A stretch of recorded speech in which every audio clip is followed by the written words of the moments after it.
Welcome to a session called Political Common Sense. I hope you're interested in that, in 4 easy steps.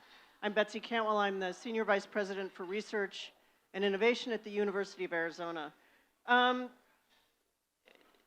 If you haven't noticed, Americans are increasingly polarized by virtually every measure, except on the issues themselves.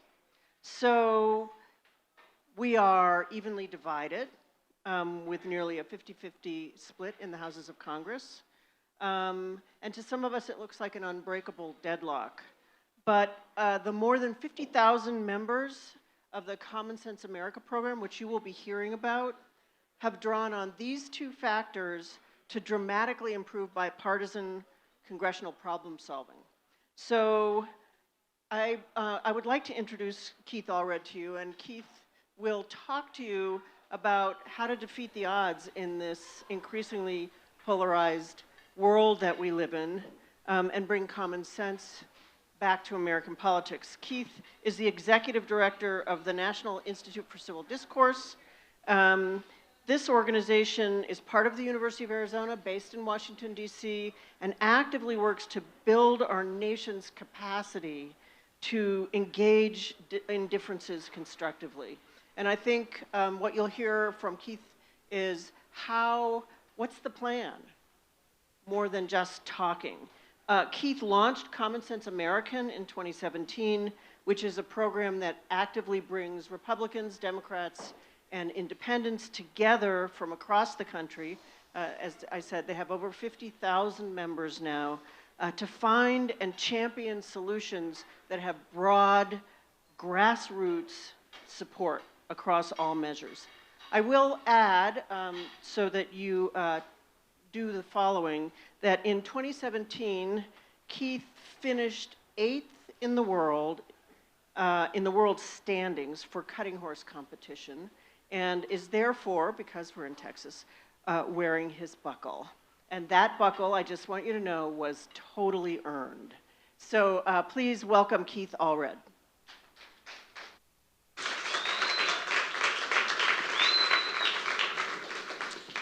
Thank you, Betsy. It is great to be with all of you today here at South by Southwest and in the University of Arizona's Wonder House. It's a really magnificent stage we've got to take on this tough topic of politics in the United States today.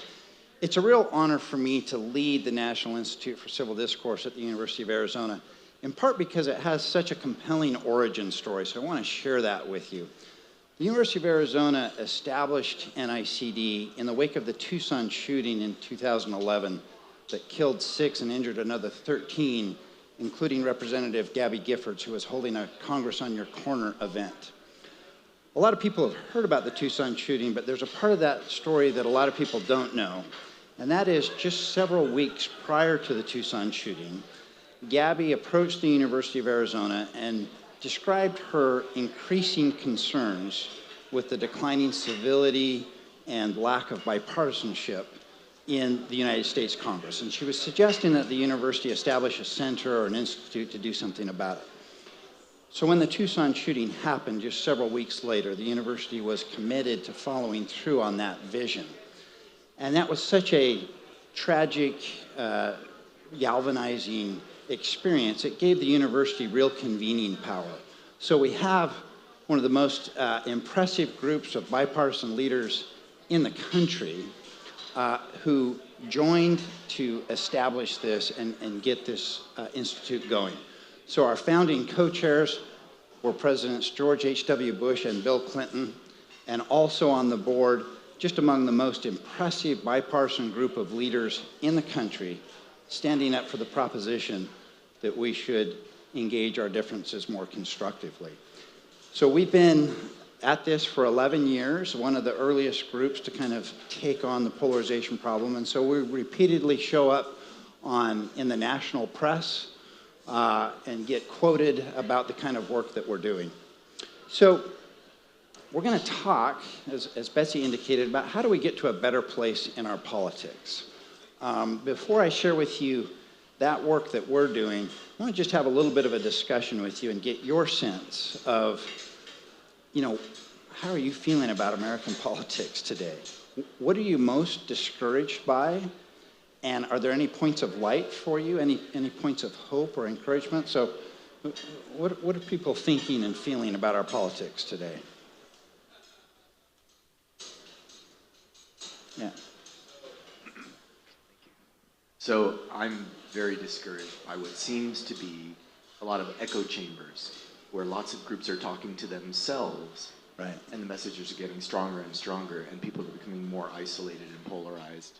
So how do we get people to cross those lines? Yeah, how do we get outside of those information bubbles and those echo chambers where we're just talking to each other, getting more extreme as we kind of whip each other up and then don't engage across those differences, right?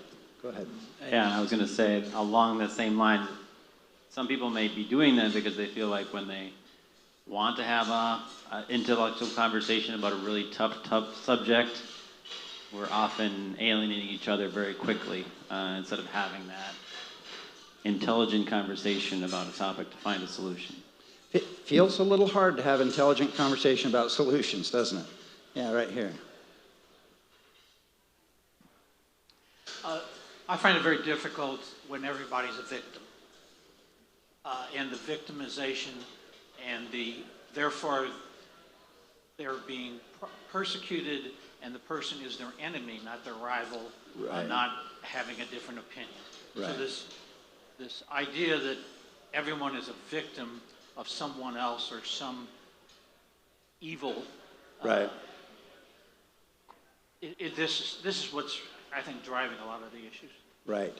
And I think something that goes with that sense of victimization, and most people do, wherever you are on the political spectrum, you're sort of feeling victimized by the folks on the other end, right? And part of the problem, I think, with that victimization mindset is it's a little bit of a gripe and complain rather than what are we going to do about it? What are the solutions? And it's very hard in a country of over 300 million people teeming with diversity to get to any solutions unless we can kind of come together. It's very hard for any one group to impose their will on everybody else. And so we've got to be able to get across that kind of raw sense of victimization to say, well, what are we going to do about it? What's the solution? Yeah, back here. I was just going to say, I think it encourages a lot of black and white thinking, and so you kind of have to pick a side and be in one zone when you may not agree with the entirety of what's on your side, but you agree with both, and just kind of figuring out, okay, this is the good idea, but what's the practical thing that we can do in our society? Yeah. Any of you feel what she's saying, that you might lean this direction or that direction, but you just don't feel like you're going to buy it all wholesale, what this side or that side is saying? Anybody feeling like that, right? You might be a little surprised, but that's the majority of the country feels that way. But it feels like the only options we have is like, are you with us or against us? And if you're with us, you got to be with us on everything, right? And so the kind of problem-solving thinking, like you're saying, gets hard to do because a lot of solutions just don't have that simple of answers like that, right? Yeah, excellent point. Good. Well, much of the research really confirms, I think, what you and all of us are feeling. There's this kind of sinking feeling we get in our stomach that something is gone amiss in our politics today, that there's something, we know politics have always been kind of nasty, but it feels like something has gotten worse.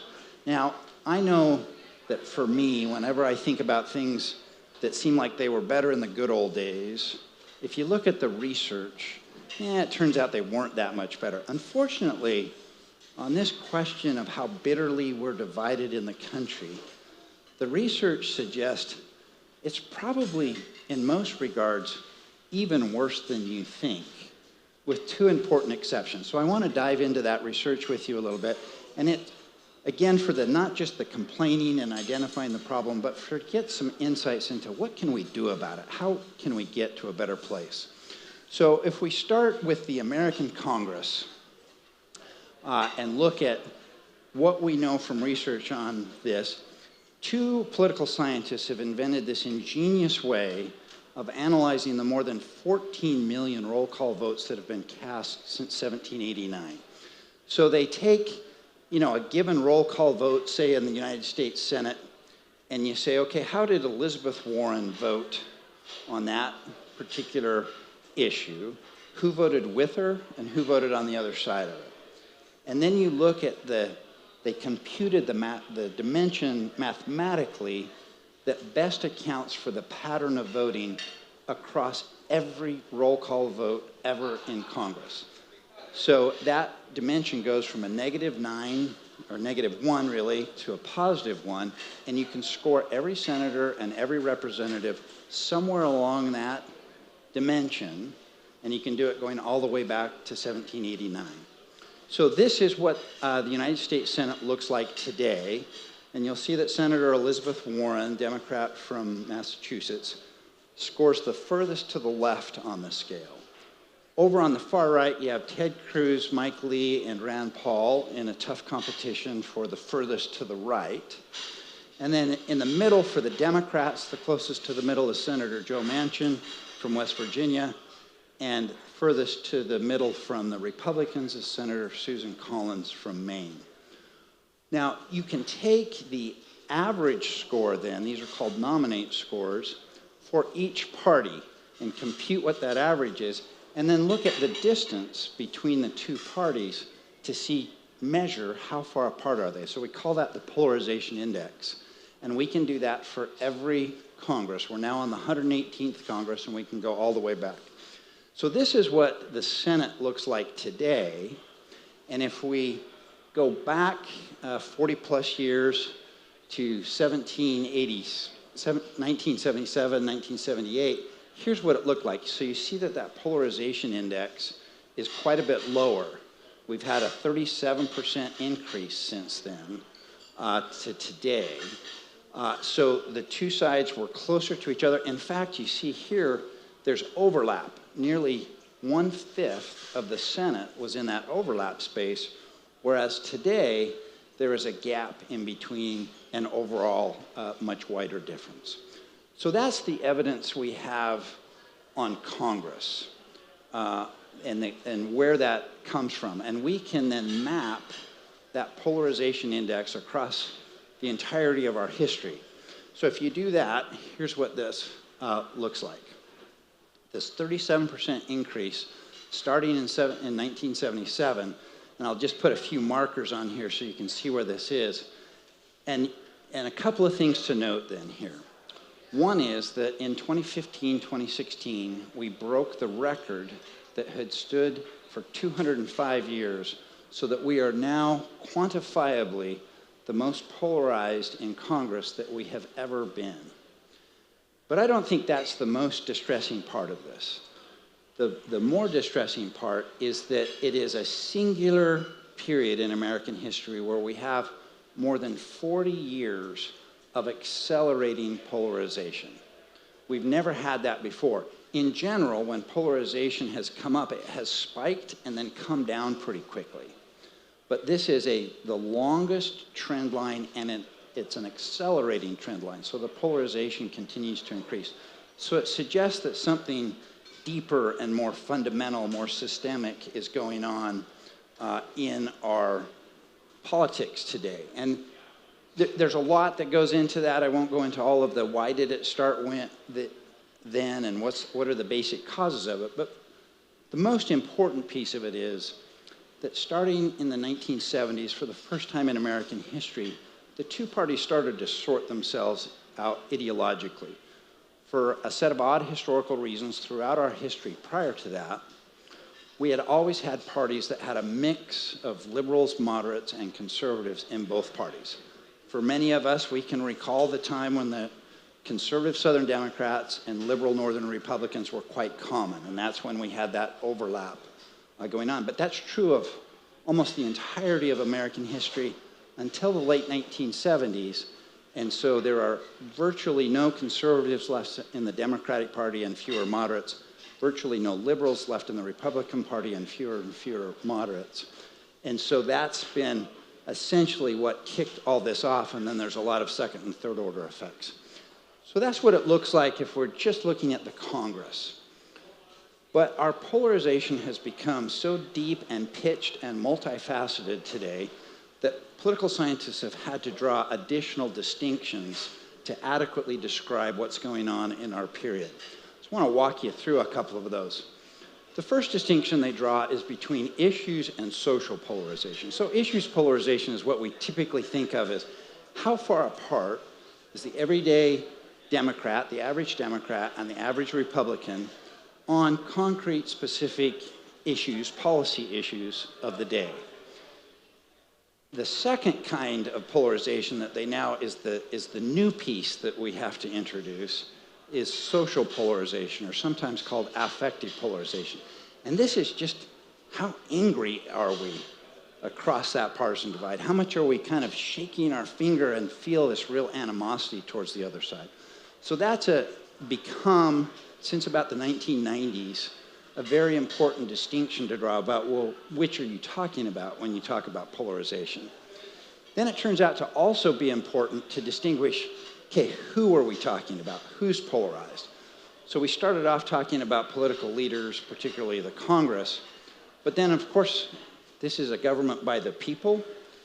Where are we as a people? And here it's important to distinguish also between the politically active and everyday citizens. And depending on how you define it, the politically active are typically kind of 10 to 20% of the population that really is deeply engaged in politics. And then there's the 80 to 90% of the rest of us who might have some involvement but don't eat, breathe, and sleep politics. So if we draw all those distinctions and then we look at the research of, well, just how polarized are we and how does that compare with earlier periods in American history, here's the pattern that we see. And that is that every single type of polarization that we can measure is at the highest level ever recorded and rising, and typically rising pretty rapidly, with one really critical exception, and that is everyday Americans on issues. We are far less polarized on the issues than we think we are. In fact, the research documents that we are half as far apart on the issues as we typically think about. That's only everyday Americans. That's not the politically active. That's not our political leaders. And in spite of agreeing on a lot, we are more angry at each other than ever. So the social polarization goes up even though the issues polarization isn't. And of course, part of the reason is we don't know how much we agree on. We have been fed a narrative by political leaders and by the media that we are much more polarized, and that serves their particular aims, and they are fomenting that to a large degree, and so giving us the misperception that we really don't agree on much when that, in fact, is not the case. So that particular finding there suggested to us at NICD a way of trying to do something about it. There's one other important thing to understand about polarization today, and that is, although we are more deeply divided by most measures than ever, we're in a period where we are more evenly divided than almost ever before in American history. Today, the United States Senate is 50 Republicans and 50 Democrats. Has been for a number of years now. In the House, the margins of both the Democrats and the Republicans, when they've controlled it, has been by about 5 or 10 votes. Extremely narrow. A level of parity that we have almost never seen, and certainly not for the extended time. This has been true for about 20 or 30 years in American politics. Now, there's a lot of difficult things about that, but one of the points of light for us at NICD was the implication of that is that although we have fewer moderates, fewer people in the middle, it doesn't take very many of them in an evenly divided Congress to give you what you need to pass some common sense solutions. So drawing on these two insights then, we're not satisfied at NICD just to study and document the problem. We really want to do something about it. We're serious about moving that needle, but we try to be informed by the rigorous research on that. And so the conclusion that we drew in that deep study of the research was that we should first engage everyday Americans particularly on issues, because it suggests, the research suggests it'd be much easier to find solutions that could attract support across our partisan divide than it appears to be the case. And then if we could identify those kinds of solutions among everyday citizens, let's engage Congress with those results, and particularly to engage those moderates who in an evenly divided Congress could have outsized influence. And that the combination of those two things, if we could do it well, might be remarkably successful.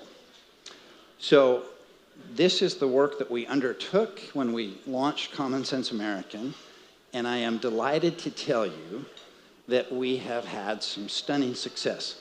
Now, the measure of success here is, what we set out for ourselves is, can we increase the probability that solutions wise enough to attract broad grassroots support can pass the United States Congress?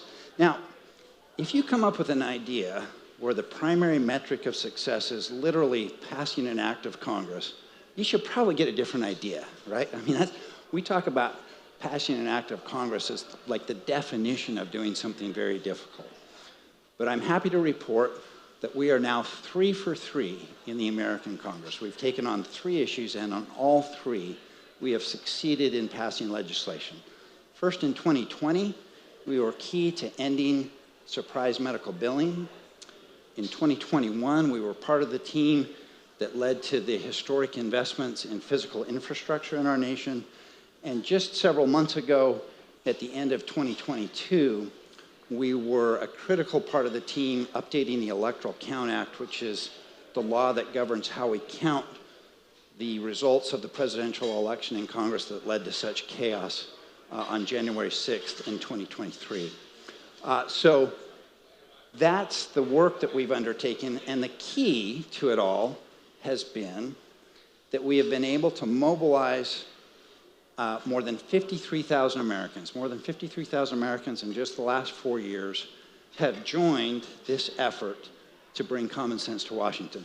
Now, that is, we are attracting members at about 3.5 times the speed and about 15% the cost that we anticipated we would.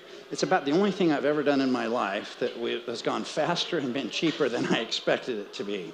And I think that's because we have struck a really resonant chord among the American people, that they really are hungry for a different kind of politics where we can engage constructively and be practically focused on solutions. It's also a politically balanced group, and we recruit in ways to make sure that we keep it balanced. We're in all 50 states with over 100 members. By the way, Texas has the most members of Commonsense American of any state, outdoes California or Florida.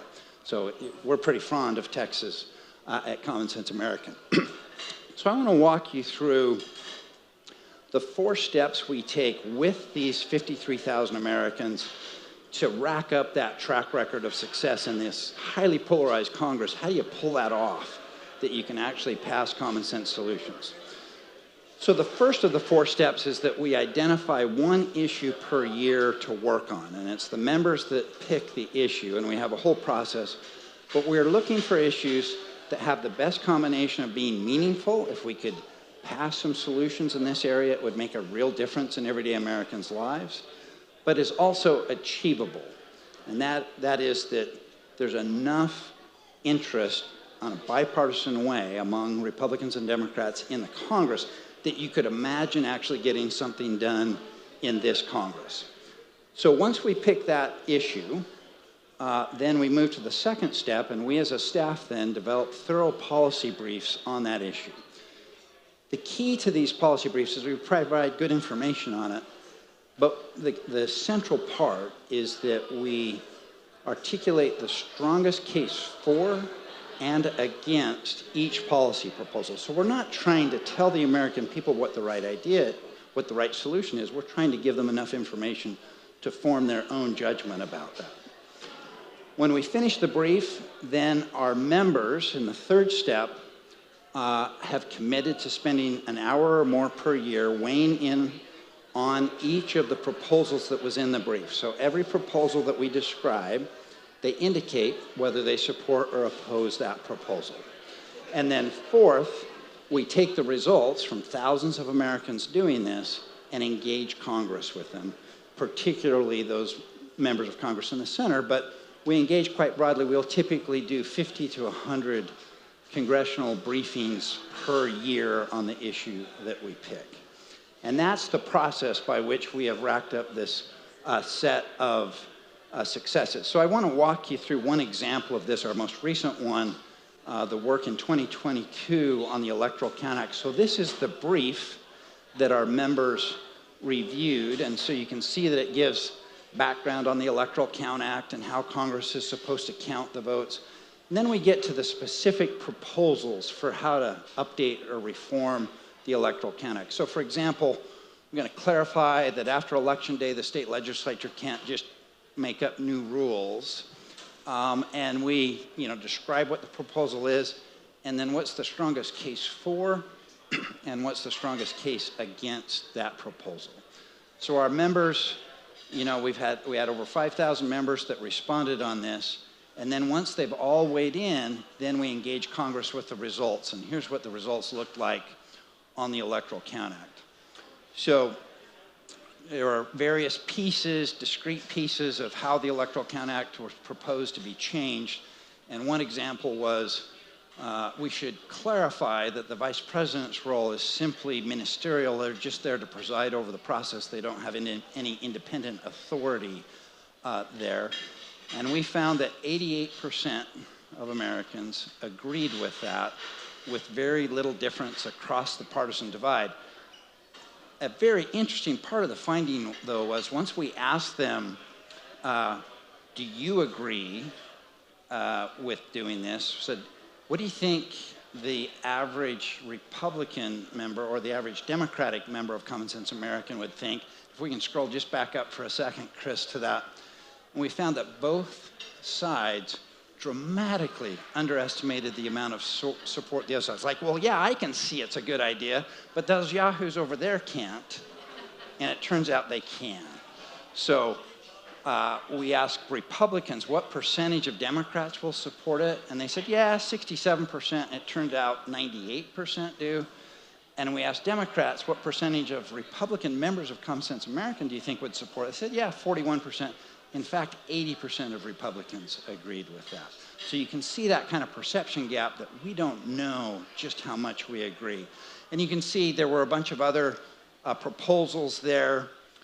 Chris, we can scroll on up, and we won't go through all of those, but that'll give you a feel for how we engage Congress on this work.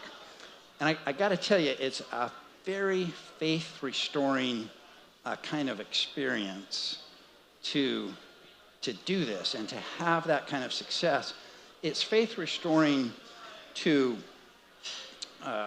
engage with these everyday Americans and sort of have a sense of, hey, we're not as crazed as it looks.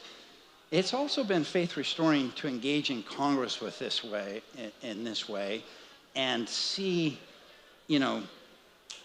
just how many of them are, in fact, quite receptive to that influence, and are in fact now coming to us saying, boy, this work is so important, and they'll now try to advocate which issue they want us to pick for the coming year because they know we're quite effective. So I want to capture a little bit of that, the reaction in Congress, which may be the most surprising part of this to me of all. And so we recently had an online gathering of our membership, and we had 4 especially pivotal members, senators, weigh in and record a video for our members to say thanks and their take on how that work is going. So I want to take you through each of those videos, and I'll kind of introduce the senators as we go. So we're going to start with Senator Joe Manchin, Democrat from West Virginia. As you saw on the graphs, he is the most moderate Democrat in a 50-50 Senate, right? So that makes him especially important. We often refer to him, at least he was when Democrats controlled the Senate. Now it's probably shifted to Senator Susan Collins, but when that was the case and you had Democrats controlling the House and Democrats controlling the White House, we often referred to Senator Manchin as the second most powerful leader in America, right? Because he was just so pivotal. And in fact, he was one of the key senators who really was arguing that work on the Electoral Count Act, protecting peaceful transitions of power for generations to come, really was important, and we could play an especially pivotal role. So we went to quite great lengths, including calling the Hewlett Foundation, saying, you guys got to get them more money because they're doing such good work on this stuff, and persuaded us, for what we shared with our members, that our members agreed that this would be something that would be quite interesting and important to work on. So we'll let Senator Manchin talk to you about what he sees about the contribution that we're making. Hello, I'm United States Senator Joe Manchin. I want to thank you for inviting me to speak with you today, and I'm so glad to be able to join you virtually. The National Institute for Civil Discourse is a leading voice for responsible bipartisan policy making in Congress, which has always been very important to me. As a country, we are facing inflation, increasing energy costs, massive federal debt, and so many other issues. The work of the NICD is more critical than ever. For the sake of the country we all love, we must commit to addressing the serious challenges facing our nation in a bipartisan, lasting way. And that's why I always reach across the aisle to find compromise that focus on the many issues we face, not the D or the R next to someone's name. We had numerous opportunities this past Congress to pass meaningful bipartisan legislation, including the bipartisan infrastructure law, the Postal Service reform, the CHIPS and Science Act, and most recently, historic reforms to outdated Electoral Count Act of 1887. The bipartisan ECA reforms came after over a year of thoughtful negotiations with lawmakers, along with a wide variety of election experts and legal scholars.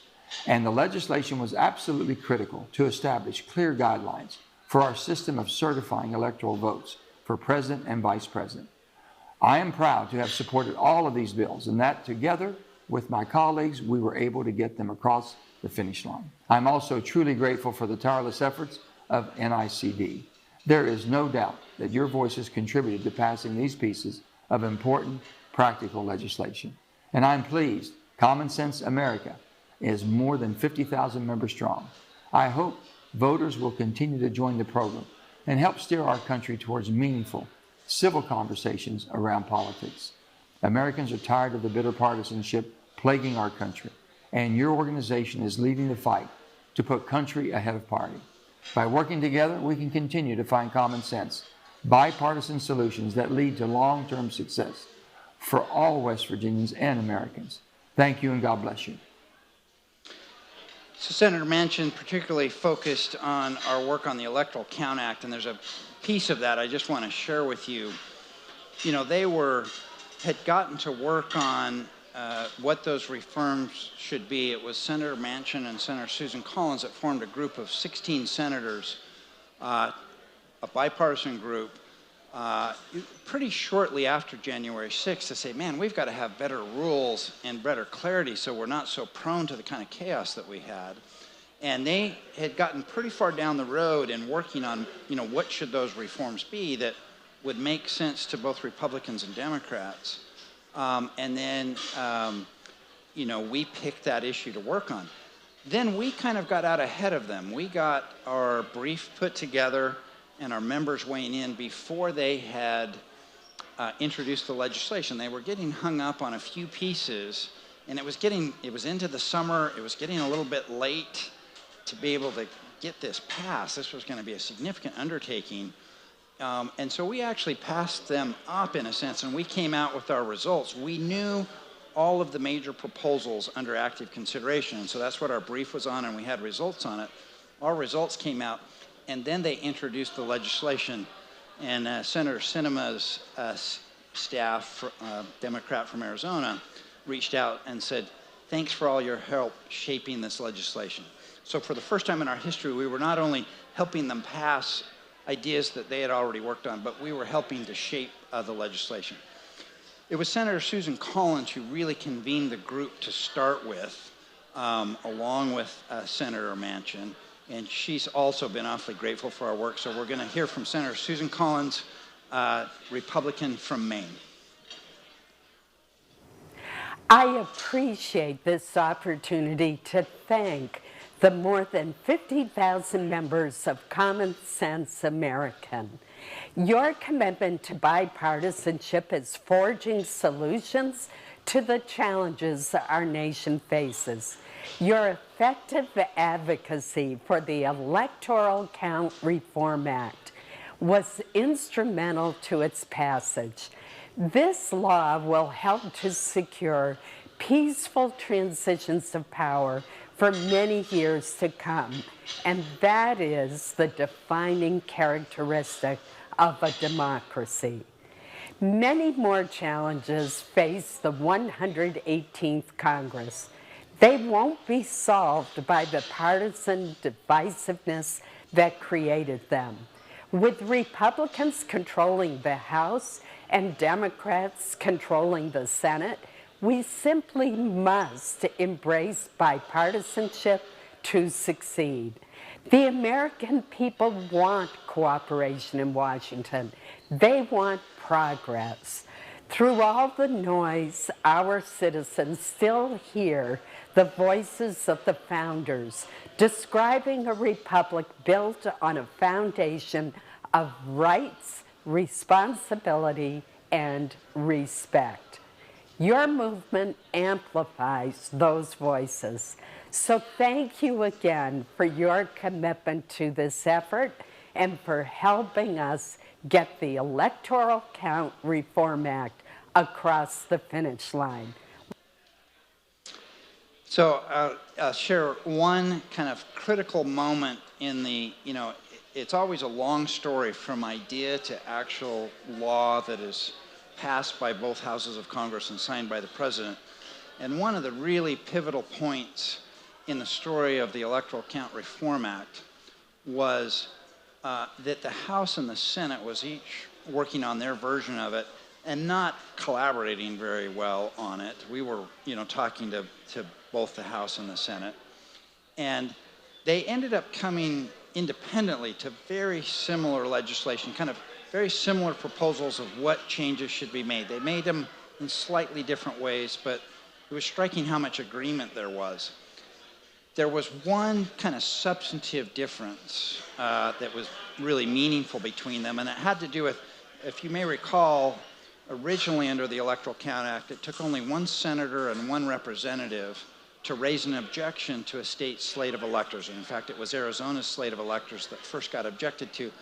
And that's what the target was on the January 6th insurrection, was to disrupt that process. And so they were using that it only took one senator and one House member to do it. So there was wide agreement in Congress among Republicans and Democrats, like, man, we do not want to go through that again.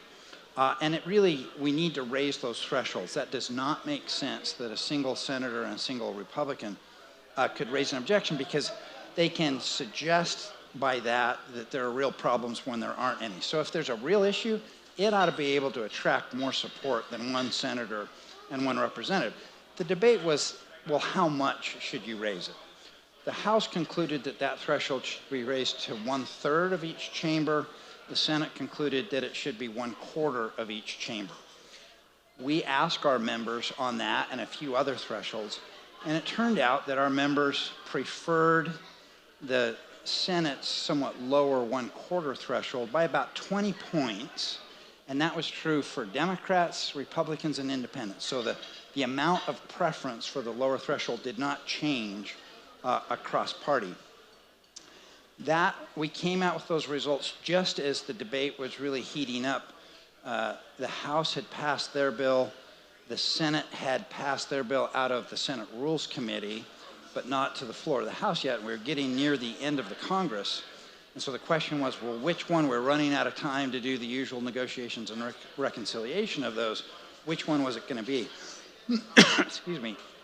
So we came out with those results, and Senator Collins reported to us that in the negotiations with the House, the primary piece of evidence that she used was our evidence that, well, this is what everyday Americans prefer, and that ended up being the kind of key factor that led to the Senate bill being the one that was introduced. So it was fun to hear Senator Collins tell us how she was using our work behind the scenes and how that was informing the congressional debate. We're next going to hear from Senator Michael Bennet, Democrat of Colorado. You might remember that he was a candidate for president in the Democratic primary in 2020, another centrist and moderate with whom we work closely. So we'll hear from Senator Bennet. Hi, everybody. It's Michael Bennet. Thank you for your work to strengthen our democracy and elevate the standard of our political debate. We desperately need it. Too often the debates in Washington turn on ideology and politics when our real focus should be results for the American people. Your work to identify and advocate for important bipartisan bills has already made a difference. Last year, you helped us pass the biggest investment in American infrastructure since Eisenhower was president. Then you helped us pass the Electoral Count Reform Act, a bill that most people in America have never heard of, but is vitally important to the future of our democracy. We all saw how a few irresponsible politicians tried to exploit ambiguities in our law to undermine the peaceful transition to power, the bedrock of our democracy, of any democracy. The bill we passed with your help clarified the process and left our democracy in stronger shape for future generations. But we have a lot more work to do to build an economy that when it grows, grows for everyone, from ensuring our farmers and ranchers have enough workers to feed America, to making it easier to deploy broadband and clean energy. I deeply appreciate your work over the coming months to find the next bipartisan endeavor for Congress to take on and to accomplish. You're setting the standard for what it means to be a citizen in our democracy, and I can't thank you enough. I got to tell you, it puts me in a good mood every time I watch those videos, and you just hear how grateful they are. You know, in some sense, we've left our members of Congress subject to those wins. You know, this is self-government after all. And so if we, the everyday Americans who are not so divided on the issues, sort of check out of politics because it feels so nasty, we're ceding the stage to the extremists. And it's hard for members of Congress to do anything but what they're doing when we've done that. And so to hear, you can just kind of hear the gratitude in their voice that everyday Americans are finally mobilizing and engaging on issues and helping them pass practical solutions.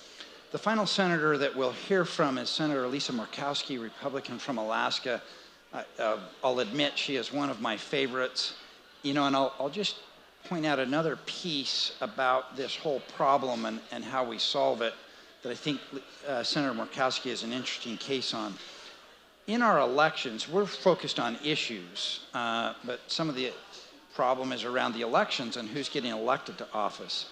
And I suspect many of you in this room are like many Americans where you feel like by the time of the general election, you have a choice between the lesser of two evils, right? And it is the primary elections, the primaries before the general, that set who the nominees are that we get to vote for. One of the problems is that our turnout in primaries is very, very low. For example, when Donald Trump and Hillary Clinton had sewn up the nominations for their respective parties in 2016, less than 9% of Americans had weighed in.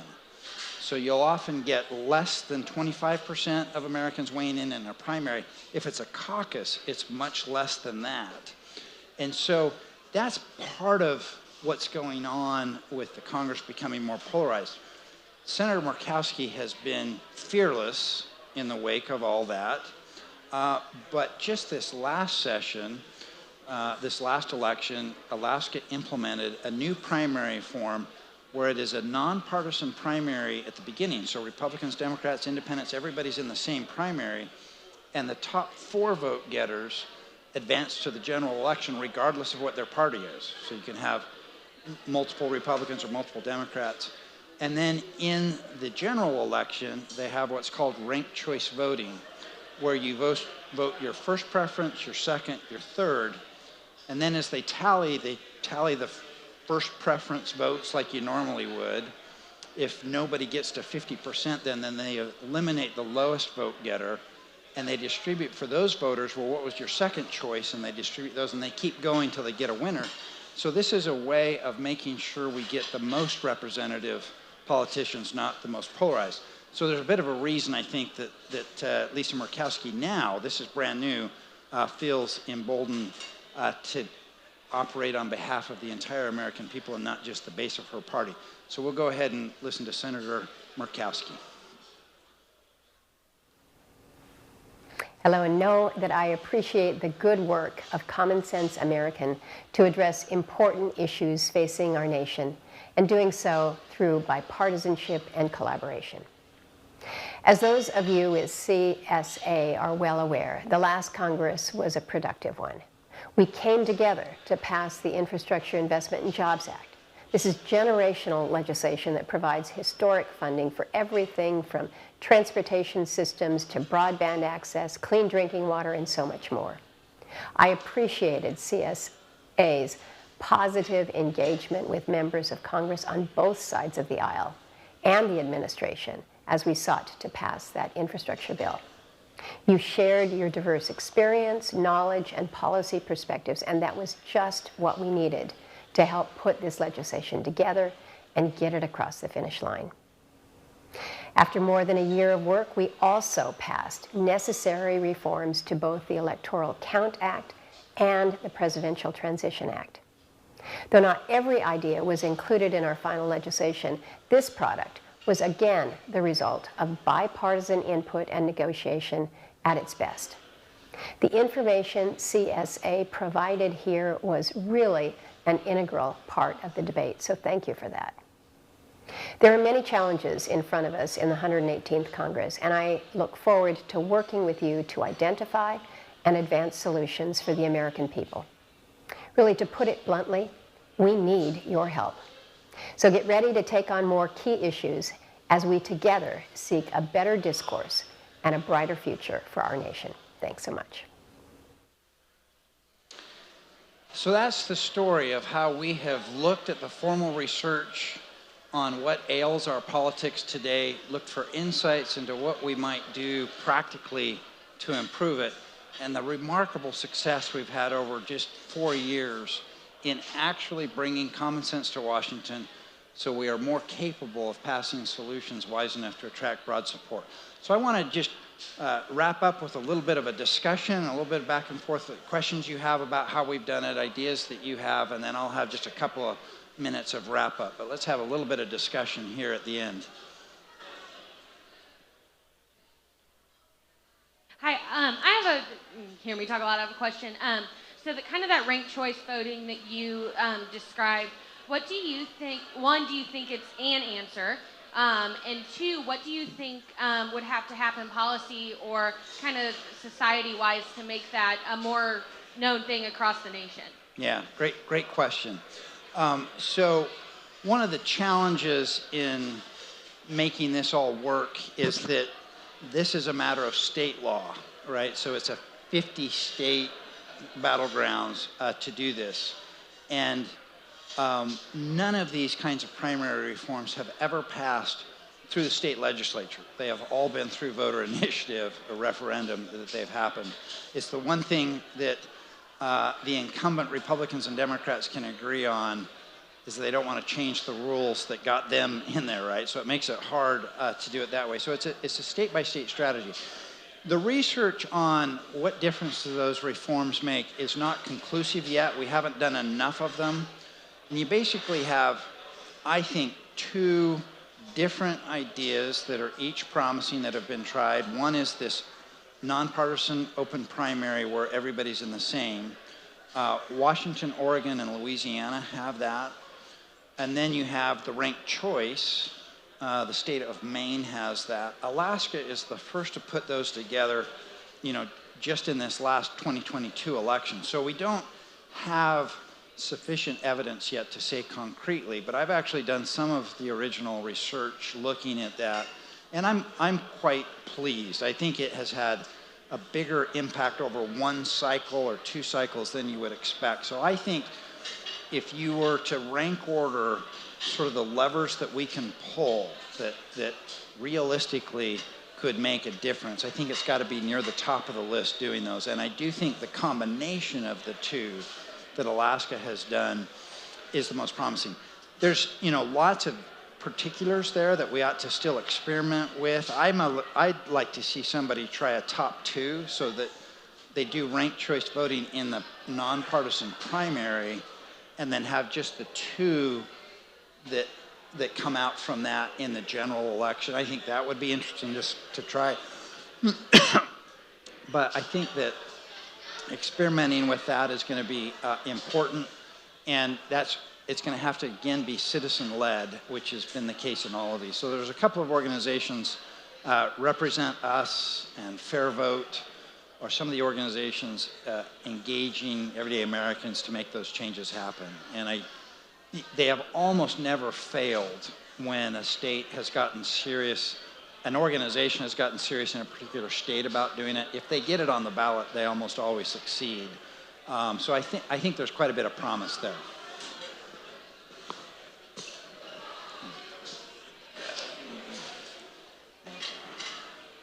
Hi, so thank you for your talk and this work you all are doing. So something that I'm curious about is the back-end operational side of how you execute this work. And so kind of 2 questions to that. Do you all technically work with your Civic Engagement Center on something like this? And how do you engage students at the University of Arizona in this work? Yeah, great question. So as Betsy indicated, we're the only unit of the University of Arizona that is based in Washington, D.C. So we're actually there at the new University of Arizona D.C. Center. And so, the University of Arizona named it the National Institute for Civil Discourse. So we try to take that name seriously. In terms of, how we do the back-end engagement, the short answer is it about kills us. It's a lot of work, for the staff and the budget that we have. And so we are trying to move to a model that it is very much even more a citizen-driven organization than it is now, and so that more and more of that work is done not by the paid staff, but by the members of the organization. I'll give you a couple of examples of directions we're going there, and then a place where we're going to pilot it, particularly in Arizona, on this. This year, part of the key to mobilizing everyday, you can look at those slides and say, well, everyday Americans aren't as polarized on the issues, and so you just mobilize everyday Americans around this. Well, that's not that easy to do. Everyday Americans aren't that interested in really doing something that's really hard and involved. So we were looking for a low barrier, high hope way to get involved. So you just commit 1 hour per year to reviewing your brief and weighing in, and you get to review the brief at a time and place that's convenient to you. The brief will be up for several months, and so you can do that. So we were really careful about that, been far more successful in recruiting members than we thought, and maybe not surprisingly, especially as we've gotten success, members have now started to say, well, we'd like to do more. Not all of them, but some of them, and so we certainly want to give them a chance to do that. So this year, for the first time, we had what are called CSA convos. So as soon as you finish your brief, you can sign up for a video conference with a small group of Commonsense Americans, but politically diverse. So you finish your brief, and then you discuss that issue, and we've trained members to facilitate those, and we have a kind of structured discussion, and they absolutely love doing that. That was so successful, and it was so inspiring to us to watch these, that we started incorporating people who had participated in those CSA convos in our congressional briefings. So, we're going through the numbers and the findings that we have, and then we say, and here's so-and-so who was part of one of these conversations, and they can give the color to it. So it really packed much more of a punch that way. So we are now looking to organize members by state so that they can convene with each other more and have, for example, meetings with the congressional delegation of that state back in the state with them and do things along those lines, and looking to have members be the ones that really try to organize that. Now, since we're a unit of the University of Arizona, and we've got good membership there, that's one of the places where we'll organize first to try to do that. And we got a couple of different ideas. We're going to probably try it a little differently in different states, but Arizona will be one of our leading ones. And so you might talk to me afterwards if you're willing to roll up your sleeves on that, because we'd welcome the help. Did that answer your question? Good. So we got time for maybe one or two more questions here. You mentioned like with ranked choice voting, there are tons of issues that like Americans think are very important, but it kind of shakes up the bureaucracy and maybe the legislators don't want to do anything about it. Right. What's like y'all's strategy for going after those things that Americans do care about, but politicians might not want to address? Right. So I want to just test. I think you're being a little bit polite and civil in how you pose that question, and I just want to test if I think what you may have in mind of like, okay, we've taken on surprise medical billing and infrastructure and the Electoral Count Act, but how about some of these polarizing issues? What we do about gun violence, what we do about immigration, what we do about abortion. Is that part of, let me just see if that's... I was thinking stuff like the fact that Congress people trade and have insane stock returns on their stock investments, things like, a lot of Americans are against, certain corporate lobbies and things like that, but obviously that's the corporate lobby is preventing Congress from changing that. So it's more on the side of like a more like bureaucratic side, less than hot button issues. Yeah, good. Thanks for that clarification. I will tell you that we have another basket that we work on in a side of kind of traditional policy issues, democratic reform issues, and we did one. There was a select committee on modernization of the Congress, which looked at these kinds of reforms, but they operated on a pure consensus basis. Now, it was a very impressive committee. They really operated in a very bipartisan way, but a little bit conservative in the sense that they weren't going to take on things they couldn't kind of fairly readily get consensus on. So they'd done a host of work that was widely supported by our members, and most of which has been implemented. They did not take on some of the tougher ones like you talked about. My hope is, just 3 years into engaging with Congress, with our reputation building rapidly, our membership growing rapidly, that we'll get to a place that we've got a little more oomph to be able to do that. Those kinds of reforms that you're talking about, as opposed to the primary reforms, really are federal legislation, and so are a little tougher nut to crack in that sense. But I think we're probably the best bet in the country for trying to take those on. So we certainly keep our eye on those, and I'm kind of hopeful that down the road we might get to some of those. I agree with you that there are some important ones in there to do. Good. Well, one more question, and then we'll wrap it up. Yeah, what's the issue this year, was this question. So we're in the midst of that process right now. We've conducted, I think, 25 congressional meetings so far. We've met with the White House, and we asked them, what do you see as the most promising, meaningful issues ripe for bipartisan action in 2023? With a Republican-controlled House and a Democratic-controlled Senate, it's no easy feat. So we create a top 10 list of issues from those meetings, and then we put that out to our members, and our members rate those issues, and we pick the one that our members rate most highly. So I don't know yet on 2023. I'll give you a flavor for some of the ones that are up there. Surprisingly, immigration reform is up there a bit. There's there's a lot of pieces where there's wide disagreement between the parties there, but there's a core set of kind of obvious practical solutions that are increasingly, I'm not convinced yet it can be done this Congress, but I'm becoming a little bit more optimistic.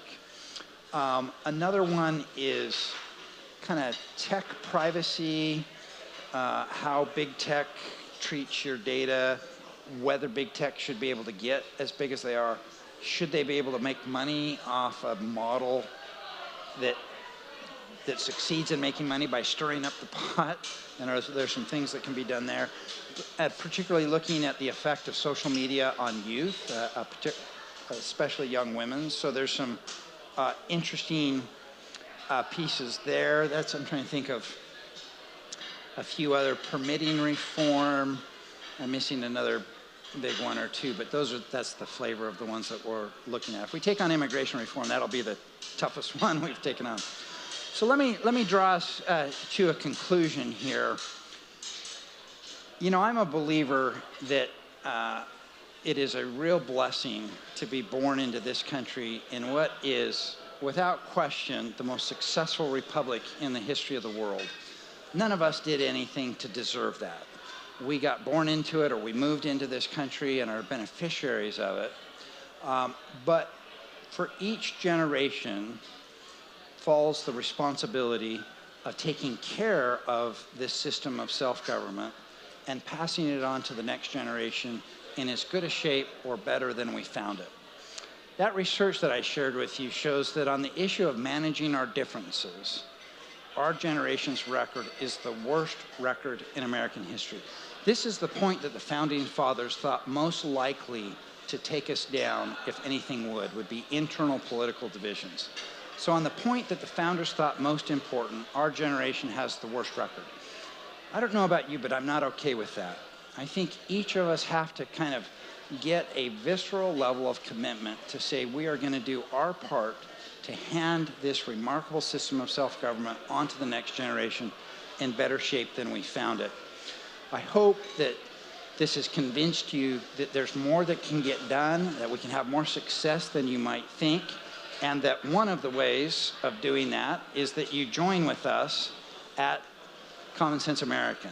And so there's a lot of ways of getting involved in non-primary reform, but among them, I hope that you'll go to our website, commonsenseamerican.org, sign up and become a member. We've got little cards here at the end, and we'll have people passing those out that's got the URL so you can join. But I got to tell you, it will put you in a much better mood about our politics if you're involved with us and you're seeing the success that we can have. Thank you. It's been great to be with you.